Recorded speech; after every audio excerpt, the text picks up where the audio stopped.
Now see this question. Write a program to print the sum of negative numbers, sum of positive even, and sum of positive odd numbers from a list of numbers entered by the user. The list is terminated when the user enters a 0. All right. Fine. Can anybody tell? Do you know how many numbers user is going to enter? So n numbers. N numbers. So n is not there. Now it is saying the list is terminated when the user enters a 0. It is not like if we are asking the user, okay, tell how many number you are going to enter. So user says 10 और 20, तो वो 20 number input करेगा और हम वो उसमें से find out कर लेंगे कि कितने इवन है कितने ऑड है, ये जो भी क्वेश्चन में कहा गया है। यहां पे number of numbers is unknown.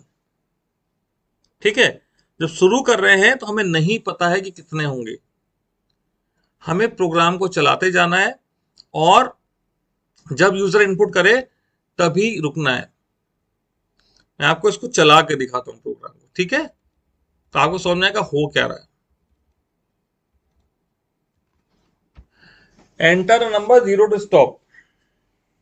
All right, you just enter number 12, 34, 56, 78, 23, 43, 54, 0. There was no negative numbers.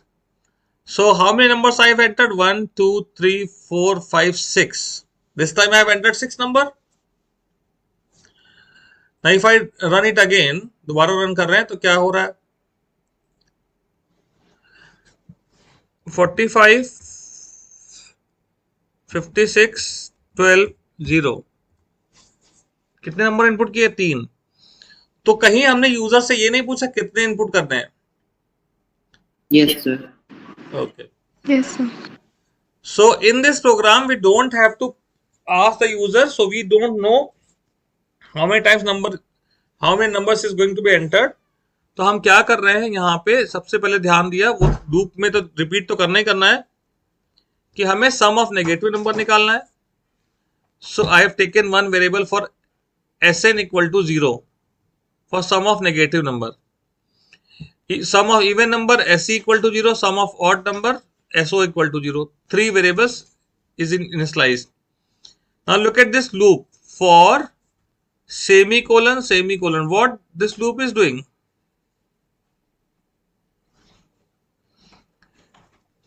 So running infinite times. This is infinite loop. Okay, infinite loop because there is no condition. Condition is missing. So it will get in the loop without checking and it comes out of the loop when the condition is false. When there is no condition, so it is never going to be set as false. Fine. Then here I have taken the number from the user. Okay. First thing I have done, ये number अगर 0 है तो break लगाया. Break का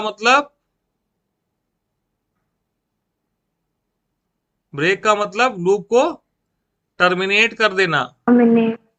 okay.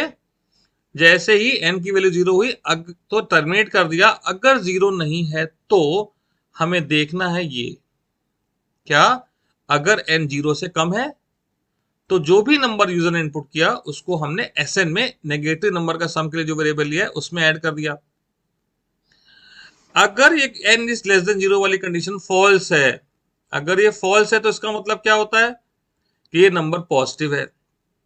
Positive है तो even हो सकता है या ऑड हो सकता है. तो हमने देखा कि ith मॉडुलस 2 इक्वल टू 0 आ रहा है यहाँ पे, इसका मतलब इवन है.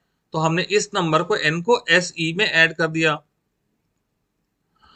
अदरवाइज अगर ये नेगेटिव भी नहीं है इवन भी नहीं है तो क्या होगी भाई, ऑड होगी.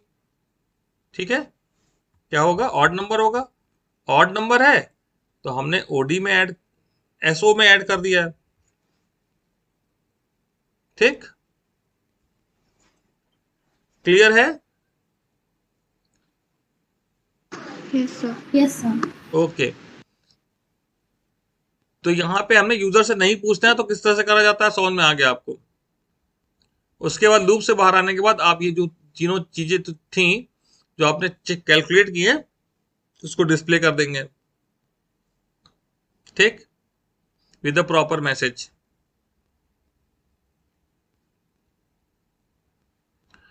Now the next question is very easy. It was asked in 2006. In the previous was asked in 2005, ये 2006 में। देखिए ये वो लॉजिक है जहां पे आपने यूजर से पूछा, ठीक, क्या पूछा कि भैया find the sum of odd numbers and even numbers of first N natural number. तो कितने नंबर है? एन, और वो भी क्या है? फर्स्ट, यानी एन की वैल्यू 10 है अगर, तो 1 से लेकर 10, एन की वैल्यू 20 है तो 1 से लेकर 20। यहाँ यूजर से तो इनपुट लेना ही नहीं है नंबर्स का, केवल यूजर से पूछना है कितने नंबर हैं, कहां तक हैं, ठीक।